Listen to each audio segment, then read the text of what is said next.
first vlog. I don't know why I felt a desire to vlog today. I also don't know if this jacket is going to be too loud, so I'm going to hold it. But good morning.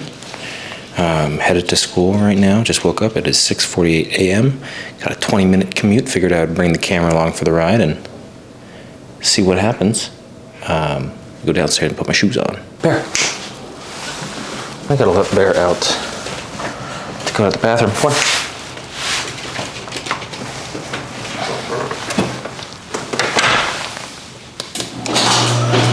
For shoes today, got a ton of shoes at the house.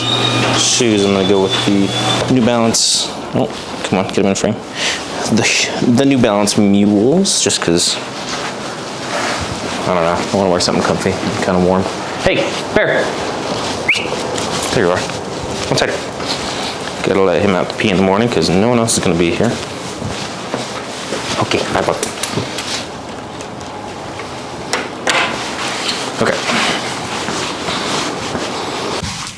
Okay, it is pretty dark, so I'm assuming you can't really see anything outside my windows. We are just on our way to school this morning. Today I actually don't have that much to do. So this morning, I have to read a case study pretty quick. And by pretty quick, I mean really quick because it's like 20 pages long.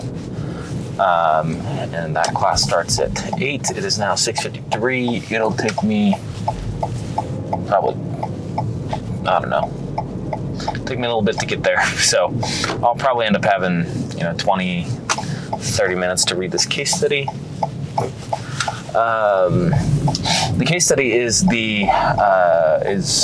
about Theranos. So for those who don't know, Theranos, Elizabeth Holmes, the Einstein, basically a little machine that they were saying should be in every home in America. It can test your blood and do all this crazy stuff. Turns out the whole thing was a hoax. It could not do, there were legit people there. There were legit scientists there that were trying to do work like that. But unfortunately, it was nowhere near as capable as Elizabeth Holmes led everyone to believe. So there were multiple whistleblowers there. I think now there's Netflix documentaries and Netflix series and all that sorts of stuff, with the girl from Mamma Mia playing one of them. Don't remember her name. But anyway, so I have that. That's my first class. After that, I'll go to another class. This one's on project management. And this, I sound like a hater. I know I'm going to sound like a hater. But I think that class is kind of ridiculous. And I honestly don't spend a lot of time on it. I would not go to that class if I could. There are multiple reasons for that. I'm not saying project management is not important, because it definitely is. I think everyone, when applied correctly, things like Lean Startup Framework or Agile or whatever, they are useful, right? I don't think they would exist if they weren't useful. However,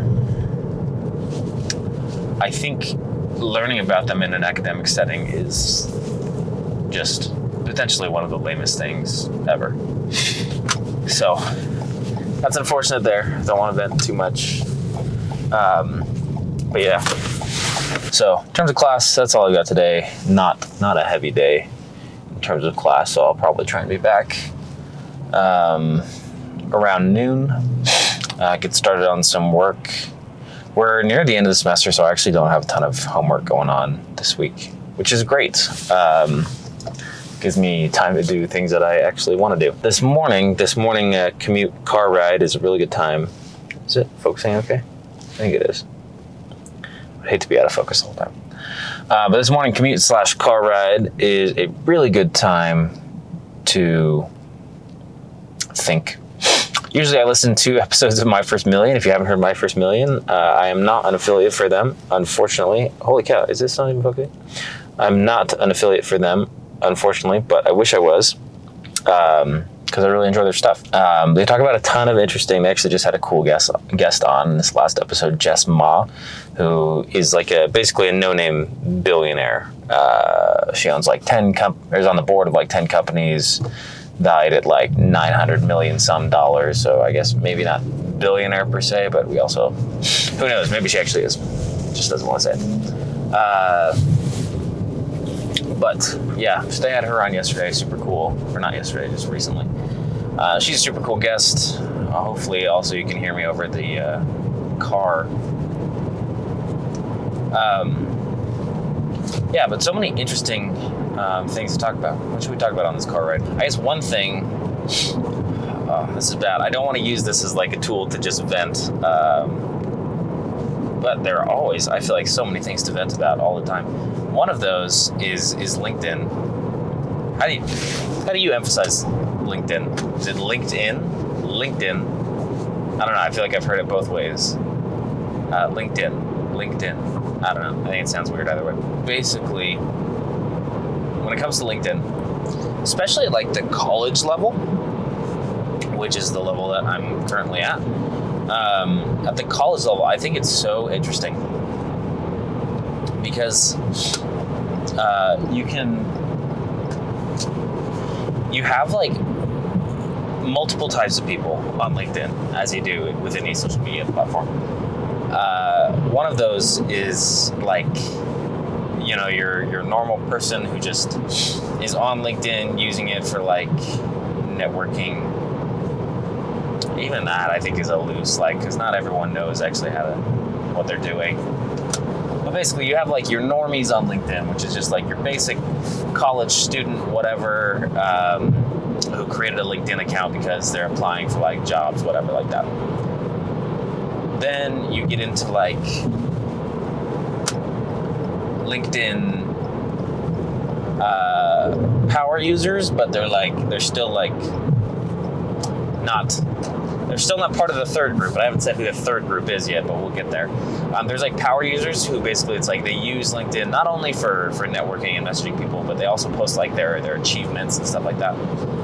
And that comes with its own set of like weird things. Like everyone, especially like you get to right around the time of the year when people are applying for and getting accepted for different internships and stuff like that. And for some reason, everyone feels obligated to like post like, oh, so grateful and blessed for this magical and wonderful opportunity to have accepted an offer at company XYZ, and thankful for everyone who helped on my journey, et cetera, et cetera, et cetera. And I'm not saying that's bad. Me personally, I'm not a huge fan. I don't feel like it adds a ton of value to the system. And what I mean by that is like no one reads that and they're like, oh my gosh, yes, I'm so glad this person got like an offer at company XYZ. That's wow. I don't know. Like that's generally, I would argue that's generally not the reaction people have when reading your post. And I mean, I am probably more cynical than most people, or like more. I don't want to say negative. I don't feel like I'm a negative person, but maybe that's the case that I am more negative than most people.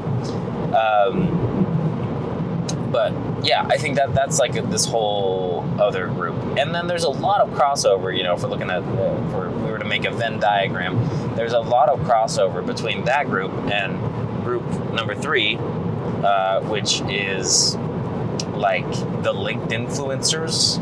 I just coined that term just now. And oh my gosh, that by far is like, I guess even that we should separate it into 2 groups. There's like LinkedIn influencers that have a following, and like post like pretty useful stuff.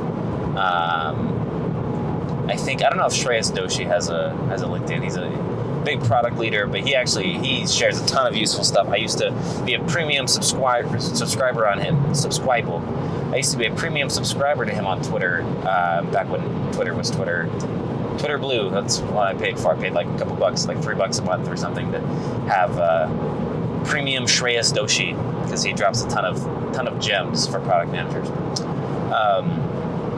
So there's like guys like that. Jay Shetty, I think, is another one. He's like your Jay Shetty and Sahil Bloom are like the ones everyone knows. And they always just post about like life and stuff like that, which is useful. Sometimes thought-provoking. Sometimes feels very influencery.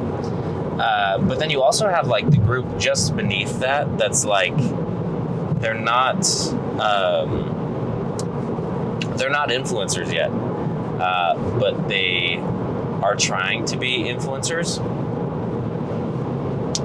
And that is the group that I definitely feel like I beef with the most. Like, if I have to see another post about, like, I don't even know. This is the problem. Like, I shouldn't say these things if I don't have, like, a specific example. But that, I don't know, for some reason that just, like, rubs me the wrong way. And that's not to say, like, it's bad, because, like, even I did that at one point. It's like you feel like you have a lot of wisdom to share or something like that. And so you start posting these, like, overly wordy posts about, I don't know, like, leadership topics or, I don't know, something like that. And I don't know. Like I said, for some reason, just at this point in my life, rubs me the wrong way. I wish I could take back all those posts that I once wrote when I was, I don't probably know, like a sophomore in college. Because I'm so much wiser now, right? I would never write that now. But yeah, very interesting. Tell me what you guys think of LinkedIn. Another big thing my wife and I have actually been talking about a lot recently is this idea that you are the sum of the 5 people that you hang out with the most. And I think I would have to, maybe I can cite my sources in the description, but I believe there was at least one study, if not multiple, that pointed towards that idea being like the most, like the strongest indicator for success over the course of your life, is like the people you surrounded yourself with. And it's very interesting. I think as you go through your life, you have different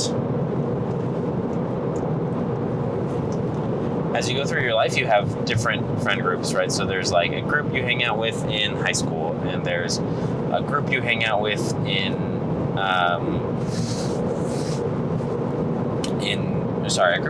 middle school, then in high school, then in college, then post-college, things like that.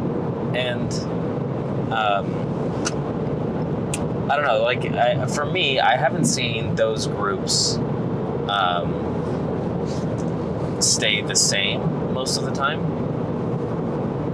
Like, I don't talk to a ton of my high school friends anymore, and they're all great. They're great people, and they're all doing amazing things, and I just don't talk to them a bunch anymore. In terms of college, like my set of friends that I hung out with a ton my freshman year is very different now. I actually probably don't even talk to them once a month, and I've met other people like since then. But I think it's interesting how people treat like the transition of friends. So, for example, I knew one person who I worked a bit with and had like a pretty decent working relationship with. Not like work as in like a 9-to-5 job, and this is in like the context of academia, or of like school. So I had worked with this person quite a bit, enough that we had developed like a friend relationship, and I didn't feel particularly like that strong about it. Like, it was just kind of like another thing. Like, oh yeah, like I know this person. We kind of talk because we work on a lot of the same things together. Whatever. I didn't think too much about it. And then as time went on, and like those projects that we were working on kind of finished up, then in my mind, I'm like, okay, cool. Like, it was like good to meet this person. Keep moving on, whatever. And it got really weird. My like friend relationship with that person, and I was never, to this day, I am not sure why. And this was a while ago. To this day, I'm not sure why. Like, to me, it made sense that like people kind of like grow in different ways, and like it's usually, I don't know, I feel like it's usually events that bring you together, and then like once those events are over, then you're not always, like, not all of those relationships remain. And so to me, that seemed like a natural part of life. Granted, my mother would probably say that I am not not a super good friend in that sense, and I don't. There's very few relationships that I try to like actively maintain over time, and that's not to say I don't have them. I think I just mean that number is few and far between. Those people are few and far between that I actively try and keep those relationships up with. But yeah, this person, I remember, I really don't know what it was, and I wish I did. I remember we did try and talk about it, and it seemed like things were fine, but I to this day still don't feel like they're 100% fine.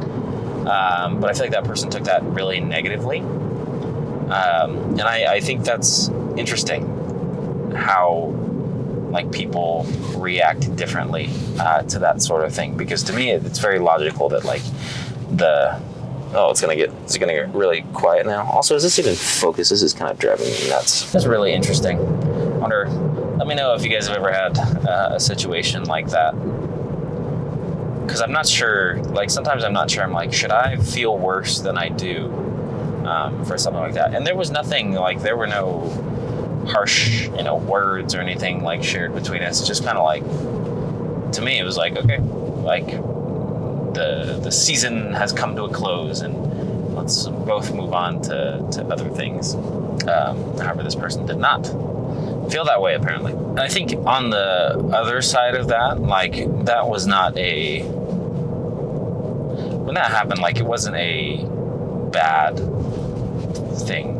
Like nothing, like I said, nothing bad happened. It was just like the season of being like not super close, but like being closer than average friends has come to an end. We're moving on to other things. That said, I would argue that most people are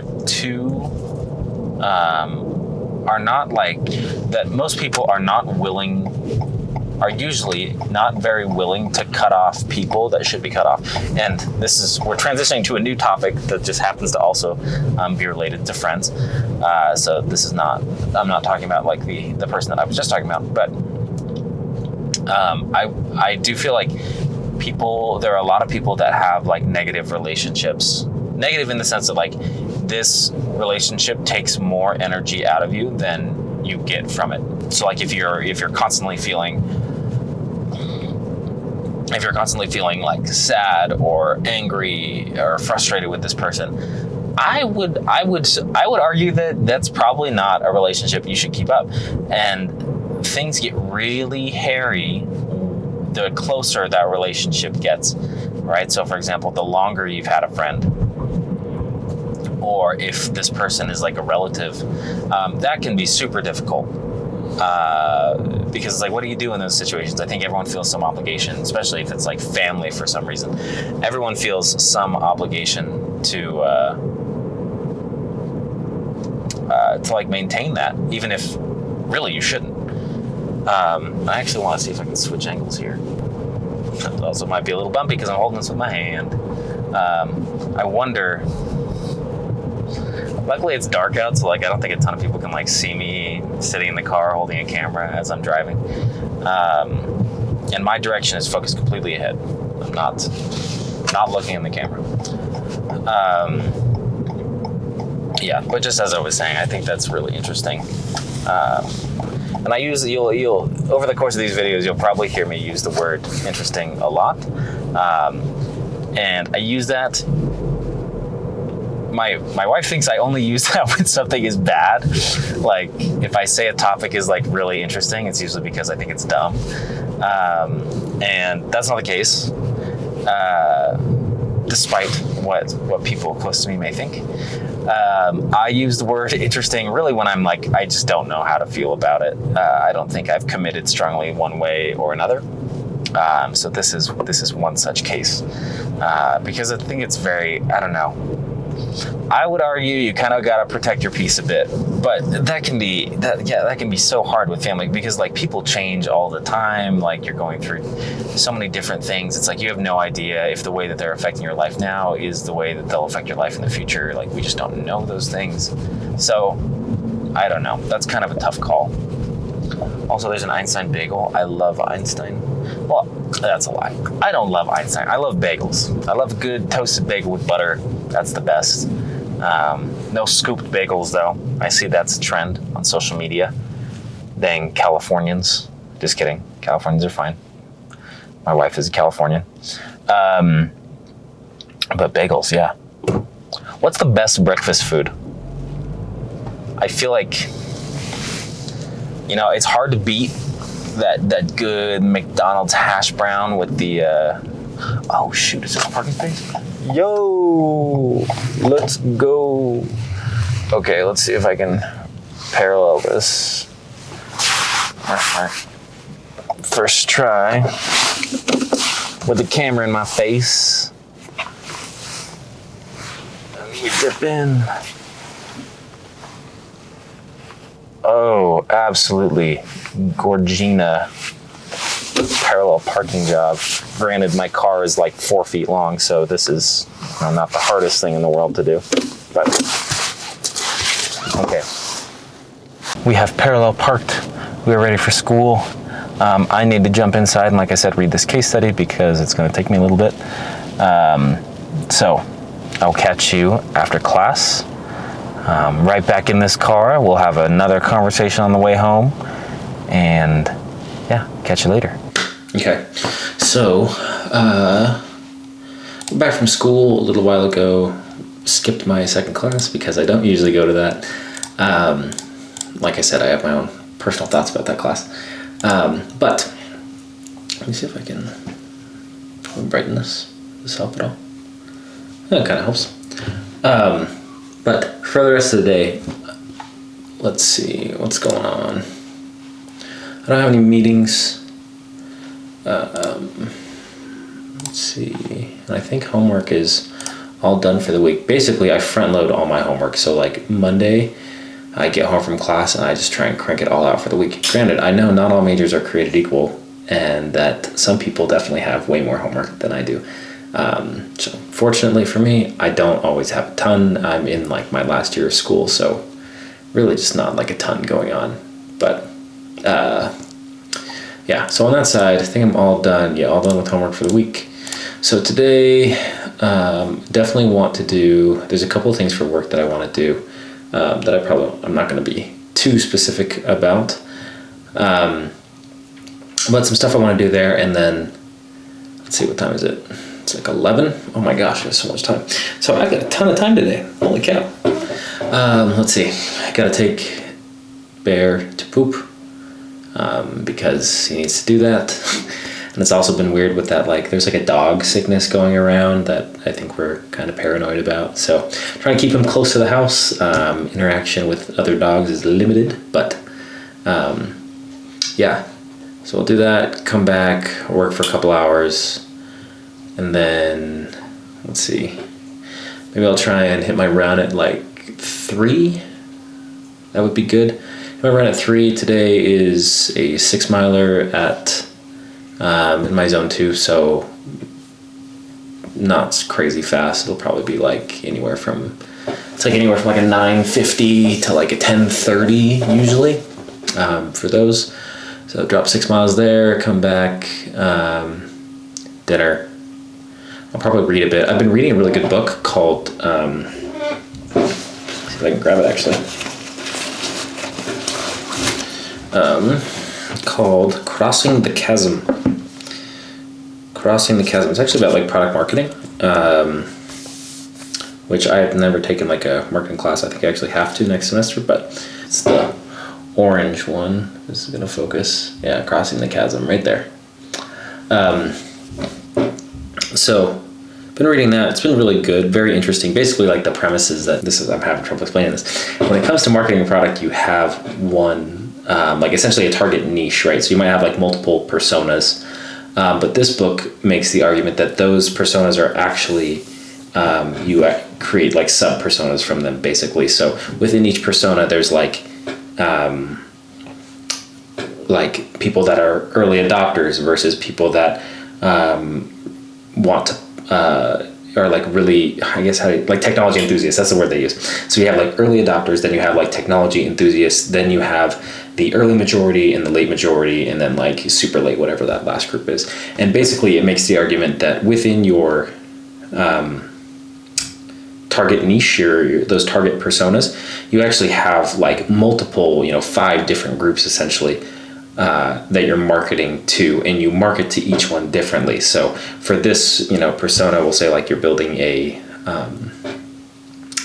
dating app, right? So your target range is like college students for some reason. So say you're like making this college focused dating app. In there, you have different groups, right? So you have like, let's say you're targeting, juniors in college. They hang around like this. They kind of communicate in this way, X, Y, Z. These are the things that they're looking to get out of your product. When it comes to, your super early adopters, like your, first group of users, they expect different things from the platform, and you also market to them differently because they value different things. And it talks about like some of the different nuances in like the things that these different groups value. And I basically did probably a terrible job of explaining that, but it's a good book. I would definitely read it. I'm, probably like halfway through. So probably read a little bit, have some time to do that later, cook dinner and try to get to bed early. Probably about like 9 or 10 is my guess. I go to bed pretty early. So time for the walk. We'll get back, get straight to work. Okay, it is now, what time? 4:49. It's now 4:49. And pretty much wrapping up everything. So I definitely will still be working a little bit. My guess is another hour or so tonight. Had some good discussions today about what we're planning on doing. I want to do some more research there. And then some things to correct. I had some engineers pointed out some mistakes that I had made, so I need to fix those. That's my fault. And I think that's pretty much it. I'm gonna eat dinner. I have some leftovers. I went to this Caribbean African place yesterday called Cafe Mamai. I don't know if I'm saying that right, but I went there yesterday and I had a ton of food, so I have a bunch of leftovers. I'll eat that. And then, really not much else going on tonight. I'll do some recovery stuff after the run. Well, I already finished the run, so I'm going to do some recovery stuff now. I need to drink about 1 more of these. And probably read a little bit. Try to get to bed early. Again, probably like 9 o'clock. I don't know why I'm so tired lately. Maybe it's because it's winter. Little seasonal depression coming in. Just kidding. I don't think it's that. I hope not. But yeah, so I think I'm gonna call it for today. Not gonna record anything else. Just got a little bit of work, a little bit of reading, study for the GMAT. Maybe I will record that. No, I don't want to. It's a pain. I'll record it tomorrow. Study for the GMAT a little bit, and then hit the sack. Call it good. So I'll see you tomorrow.